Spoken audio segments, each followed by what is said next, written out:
இன்னைக்கு கோஸ் வச்சு ஒரு ரொம்பவே சூப்பரான ஒரு ரெசிபி எப்படி பண்றதுன்னு பார்க்கலாம். இன்னைக்கு ஒரு கோஸ் எடுத்து அதை நல்லா குட்டி குட்டியா இந்த மாதிரி கட் பண்ணி எடுத்துக்கோங்க.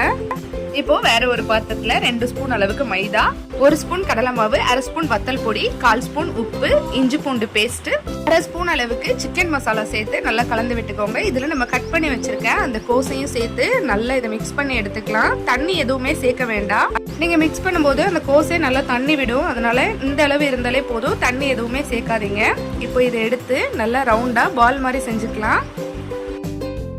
இது மாதிரி எல்லாத்தையுமே நல்லா உருண்டையா செஞ்சு எடுத்துக்கலாம். இப்போ நம்ம செஞ்சு வச்ச உருண்டை எல்லாத்தையும் நம்ம எண்ணெயில போட்டு பொரிச்சு எடுத்துக்க போறோம். அடுப்பு வந்து மீடியம் ஃப்ளேம்லயே வச்சு இதை குக் பண்ணுங்க. அவ்வளவுதான். இது நல்லா பிரவுன் கலர்ல வந்ததுக்கு அப்புறமா இப்போ நம்ம இதை எடுத்துடலாம். அவ்வளவுதான், கேபேஜ் பால்ஸ் ரெடி ஆயிட்டு. நீங்களும் ட்ரை பண்ணி பாருங்க. இது சாம்பார் சாதத்துக்கு ரொம்பவே சூப்பரா இருக்கும். தேங்க்யூ.